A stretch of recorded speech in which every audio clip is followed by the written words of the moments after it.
Bismillahirrahmanirrahim. Assalamualaikum warahmatullahi wabarakatuh. Alhamdulillah, wassalatu wassalamu ala rasulillah wa ala alihi wa sahbihi wa man walah, amma ba'd. Kaum muslimin, para jemaah sekalian, para salafiyin yang semoga kita semua dirahmati oleh Allah Subhanahu wa ta'ala. Pada pertemuan yang ke-23 ini, insya Allah kita akan membahas tentang apakah orang yang sudah meninggal bisa mendengar dan bisa memohon kepada Allah atau tidak. Para jemaah sekalian, di pertemuan yang lalu sudah kita bahas tentang apa itu kesyirikan yang bisa membatalkan keislaman seseorang, seperti yang dilakukan oleh kaum musyrikin di zaman dahulu. Syirik itu, para jemaah, banyak sekali ayat Al-Quran dan hadis Nabi menjelaskan. Di antaranya di dalam surat Al-Baqarah, Allah Subhanahu wa ta'ala mengatakan, "Fala taj'alu lillahi andada." Yang artinya, kata Allah, maka janganlah kalian jadikan bagi Allah itu tandingan-tandingan, sekutu-sekutu. Jadi syirik itu adalah kita menjadikan tandingan bagi Allah. Dan yang namanya tandingan tentu masalah yang khusus bagi Allah. Jika masalah itu khusus bagi Allah, lalu kemudian kita anggap makhluk juga memilikinya, namanya menandingi Allah, itulah syirik. Nabi dalam hadis riwayat Al-Bukhari ketika ditanya, dosa apa yang paling besar? Kata Nabi, antaj'ala lillahi niddan. Engkau jadikan bagi Allah tandingan-tandingan. Jadi syirik itu demikian, para jemaah. Oleh karena itu para ulama, diantaranya sudah kita sampaikan ucapan Syekh Al-Fauzan, mengatakan asyirku huwa taswiyatu ghairillahi billah fima huwa min khosaisillah.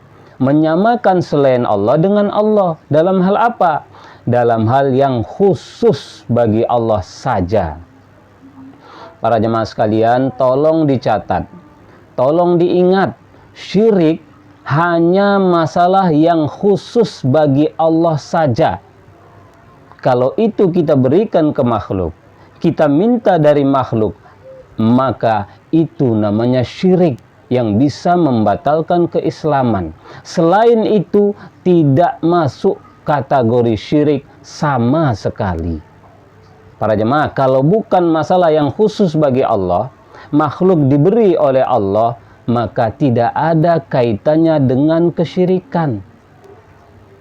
Sebagian ulama lagi menjelaskan bahwa syirik itu adalah memohon atau meminta sesuatu kepada makhluk mimma la yaqdiru alaihi illallah. Masalah yang tidak mampu melakukannya kecuali hanya Allah.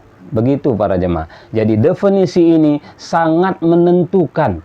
Salah memahami definisi, salahlah dalam menghukumi mana yang syirik, mana yang tidak. Contoh para jemaah, Allah memiliki sifat kuat. Kemudian kita katakan orang itu juga kuat. Berarti kan menyamakan. Apakah itu syirik? Tidak, para jemaah. Karena makhluk diberi oleh Allah kekuatan, tidak Allah khususkan. Maka kalau kita menganggap makhluk juga kuat, tidak syirik sama sekali. Namun kalau yang khusus, apa yang khusus? Maha kuat. Kalau maha, tidak ada tandingannya, itu hanya Allah semata. Tidak ada satupun makhluk yang maha kuat. Kalau kita yakini ada makhluk yang juga maha kuat, itulah kesyirikan. Begitu juga para jemaah memohon sesuatu. Memohon kepada Allah. Terus kita memohon kepada orang tua kita, minta agar diberi uang 10.000. Apakah itu syirik? Tidak. Kenapa? Padahal sama-sama memohon, karena Allah beri kemampuan dan itu tidak khusus bagi Allah, tidak syirik. Kecuali kita minta ke orang tua kita, wahai bapak, tolong hilangkan bencana alam ini. itu syirik. Kenapa? Karena yang bisa melakukannya hanya Allah semata. Kalau itu diberikan kepada makhluk, namanya menandingi Allah, itulah syirik. Jadi ini sangat penting definisi ini para jemaah. Kalau salah definisi, salahlah memahami kesyirikan. Jadi sekali lagi, syirik itu hanya masalah yang khusus bagi Allah Subhanahu wa ta'ala. Kemudian perlu kita ingat, syirik tadi tidak ada kaitannya dengan orang hidup atau orang mati, benda hidup atau benda mati. Tidak ada kaitannya para jemaah, sama saja. Kalaulah kita memberikan sesuatu yang khusus bagi Allah kepada makhluk, apakah makhluk itu orang hidup atau orang mati, maka syirik. Begitu juga benda hidup atau benda mati. Dan kalau yang kita beri atau yang kita minta bukan masalah yang khusus bagi Allah, ketika kita minta ke orang hidup boleh, maka meminta ke orang mati pun tidak syirik. Karena tidak ada kaitannya para jemaah. Mati hidup itu tidak ada urusannya dengan syirik atau tidak syirik. Yang jadi masalah umpama para jemaah, kita meminta kepada orang hidup, wahai ustadz, wahai kiai, saya sudah berdoa kepada Allah, saya mau minta tolong Pak ustadz doakan saya, sampaikan masalah saya kepada Allah. Apakah itu syirik? Jelas tidak syirik, itu amal sahabat. Jadi minta tolong agar orang hidup mendoakan kita tidak syirik, karena tidak ada kaitannya dengan kesyirikan. Orang itu mampu. Lalu meninggal ustadz kita tadi. Kita datang ke kuburannya, wahai ustadz, tolong sampaikanlah kepada Allah. Apakah syirik? Secara definisi para jemaah, para ustadz, tidak ada kaitannya dengan syirik. Tidak ada kaitannya. Hanya masalah orang yang sudah meninggal tadi bisa mendengar atau tidak. Orang meninggal tadi bisa memohon kepada Allah atau tidak, itu saja. Tidak ada hubungannya syirik atau tidak syirik. Paling-paling kalau diyakini tidak bisa mendengar, nanti kaitannya para ustadz dengan itu perbuatan al-jahlu awil jununu.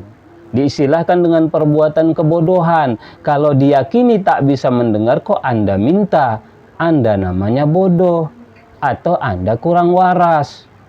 Umpama kita minta kepada meja, wahai meja, berikan saya uang atau pinjamkan uang 10.000. Apakah itu syirik? Tidak syirik Ustadz. Tidak ada kaitannya dengan kesyirikan.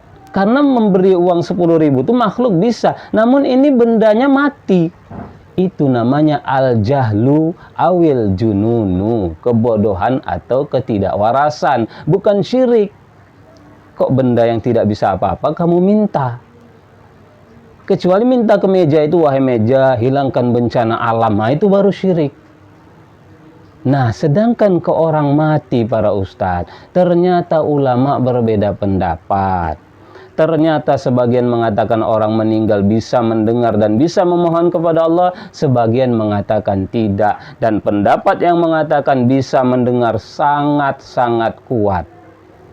Jadi itu saja masalahnya para jamaah. Kalaulah orang yang meninggal itu bisa mendengar, bisa memohon, berarti sama dengan orang hidup, persis. Badannya saja yang tidak bisa bergerak. Ruhnya bisa mendengar, bisa memohon kepada Allah, bahkan lebih dekat. Kondisi ruh orang yang sudah meninggal tentu lebih dekat, lebih sering, lebih mudah berkomunikasi kepada Allah. Nah, ini masalahnya sebenarnya. Sumber masalahnya, apakah orang yang sudah meninggal bisa mendengar atau tidak? Maka ini yang kita bahas. Kita lihat penjelasan para ulama. Dalil pendapat yang mengatakan orang mati tidak bisa mendengar adalah surat An-Naml ayat 80. Dan ada beberapa ayat yang mirip. Inilah bisa dikatakan satu-satunya dalil. Yaitu Allah berfirman, innaka la tusmi'ul mauta. Engkau wahai Nabi tidak bisa memperdengarkan sesuatu kepada orang mati. Tidak bisa menjadikan orang mati mendengar atau memperdengarkan sesuatu kepada orang mati. Nah, mayoritas kita para salafiyin meyakini berarti orang mati tidak bisa mendengar sama sekali. Padahal para jamaah ulama beda pendapat menafsirkan ayat itu. Kita lihat ucapan Imam Asy-Syanqiti dalam tafsir beliau Adwaul Bayan. Apa kata Imam Asy-Syanqiti, seorang ulama besar salafi? Kata beliau, ayat tadi, innaka la tusmi'ul mauta la yasihhu fihi min aqwalil ulama'i illa tafsirani. Justru kata Imam Asy-Syanqiti, tidak benar tafsir ulama terhadap ayat itu kecuali hanya dua penafsiran saja, kata ulama besar salafi. Tafsir ayat tadi hanya dua saja yang benar. Apa itu? Al-awwalu, ini saya ringkas ya. Yang pertama kata beliau, ai la tusmi'ul kuffaro. Orang mati yang dimaksud di ayat itu dan semisalnya adalah orang kafir. Bukan orang mati yang betul-betul mati, bukan. Tapi orang kafir, sama seperti orang mati. Orang kafir itu mendengar, namun tak bisa merespon dengan baik seperti orang mati. Orang mati juga mendengar, namun tidak bisa meresponnya secara langsung. Itu yang dimaksud ayat tadi para jamaah, para ustadz. Bukan orang mati tak bisa mendengar. Itu satu. Atsani, yang kedua tafsir yang benar kata Imam Asy-Syanqiti, al-muradu bis-sima'i. Ya, memang betul orang mati, tapi yang ditiadakan orang mati tak bisa mendengar, al-muradu bis-sima'il manfiyyi, yang dimaksud pendengaran yang ditiadakan dari orang mati tadi, kata beliau, khususus sima'il mu'tadi, khusus pendengaran yang biasanya. Biasanya orang kalau mendengar bagaimana dipanggil? Langsung jawab. Kalau itu orang mati tidak bisa, bukan tidak mendengar. Kesimpulannya terakhir kata Imam Asy-Syanqiti, i'lam annal ladzi yaqtadi dalilu rujhanahu huwa annal mauta fi quburihim yasma'una kalama man kallamahum. Kesimpulannya bahwa dalil menunjukkan yang lebih kuat bahwa orang meninggal itu di kubur mereka mendengar ucapan orang yang mengajak mereka bicara. Itu pendapat yang kuat kata Imam Asy-Syanqiti, ulama besar salafi. Nah, apa dalilnya bahwa orang meninggal itu mendengar? Banyak dalilnya Ustaz. Saya bawakan 3 saja. Satu, hadis riwayat Muslim ketika Nabi berbicara dengan mayat-mayat musyrikin di perang Badar. Sahabat heran, wahai Nabi, apakah mereka bisa mendengar? Kata Nabi, hadis riwayat Muslim, walladzi nafsi biyadihi ma antum bi asma'a lima aqulu minhum walakinnahum la yaqdiruna ayyujibu. Kata Nabi, demi Allah yang jiwaku di tangannya, kalian tidak lebih mendengar dibanding mereka, akan tetapi mereka tak mampu menjawabnya.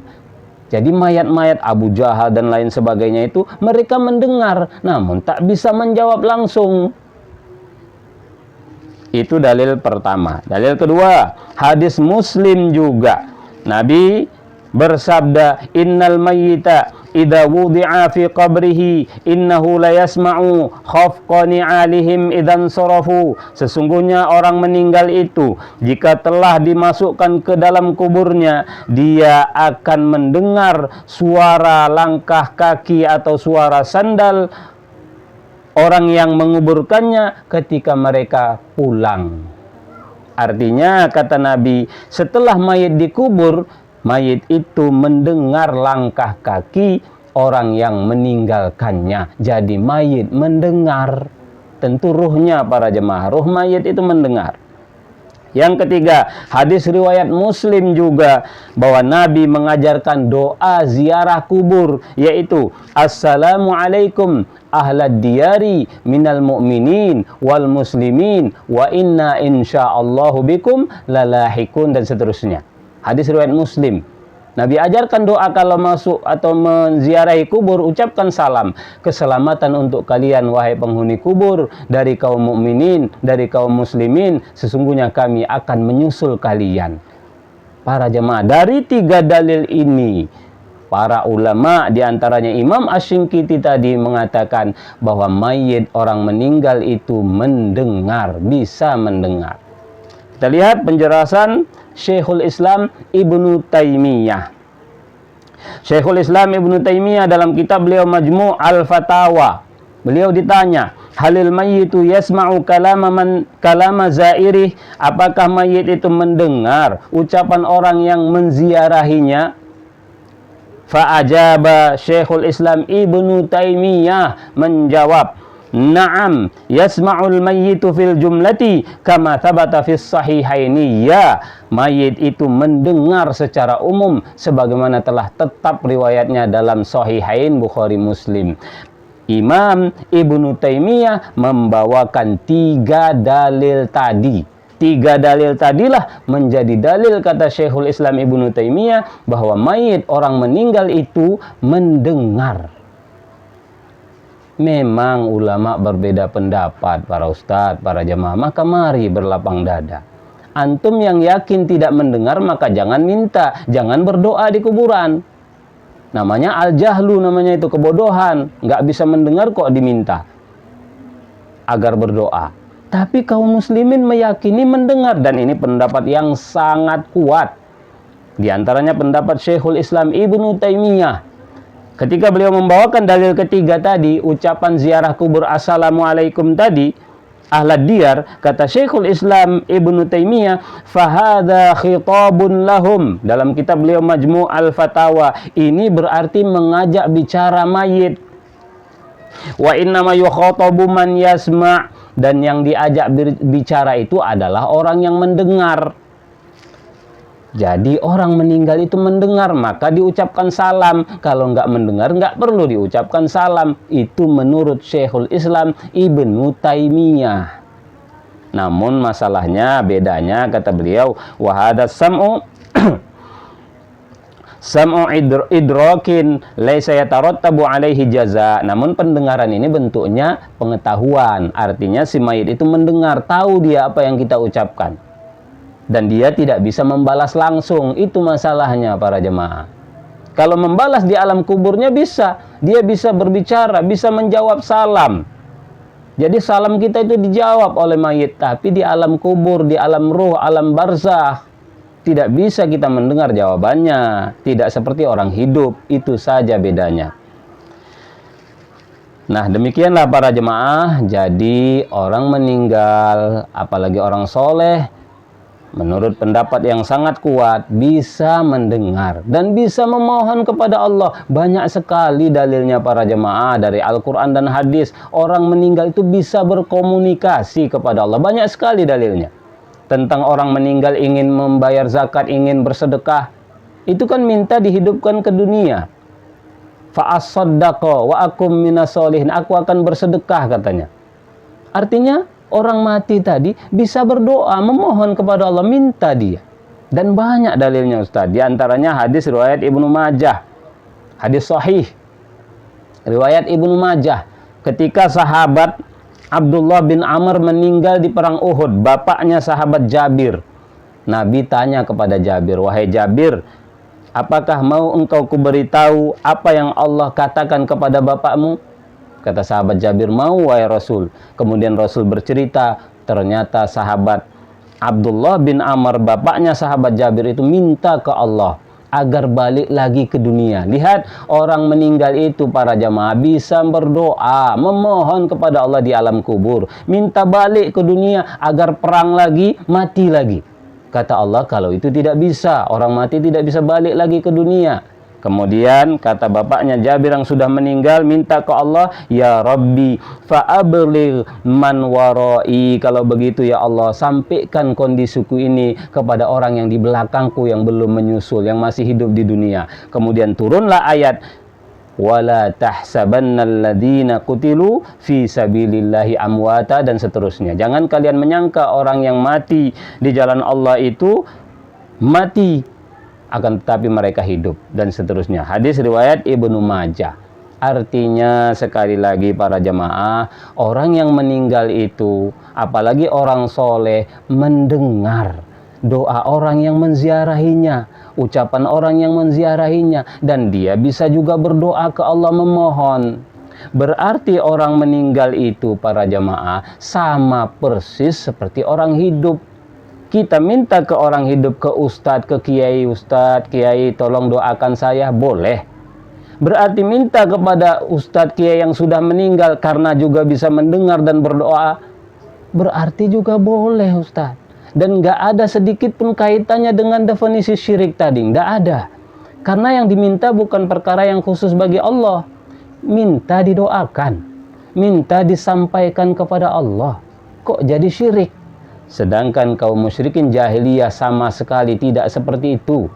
Musyrikin itu menyembah berhala, musyrikin memberikan ibadah, terus dengan konyolnya dan bodohnya mereka merasa dengan syirik itu bisa dekat kepada Allah. Nggak nyambung, Ustaz. Bagaimana mungkin dekat kepada Allah dengan melakukan perkara yang Allah murkai? Namanya jahiliyah, kaum yang sangat bodoh.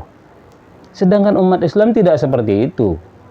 Tidak memberikan ibadah apapun, hanya memohon karena yakin wali ini mendengar, sampaikanlah kepada Allah. Persis seperti memohon kepada orang hidup, dan itu tidak ada sedikit pun kaitannya dengan kesyirikan. Hanya kesalahpahaman saja para ustadz. Memang betul, sebagian ulama kita ada yang mengatakan itu juga syirik. Tentu ini pendapat yang sangat lemah dan kesalahpahaman dalam memahami ayat-ayat yang telah lalu, dan dalam memahami apakah mayit mendengar atau tidak. Mudah-mudahan ini bermanfaat.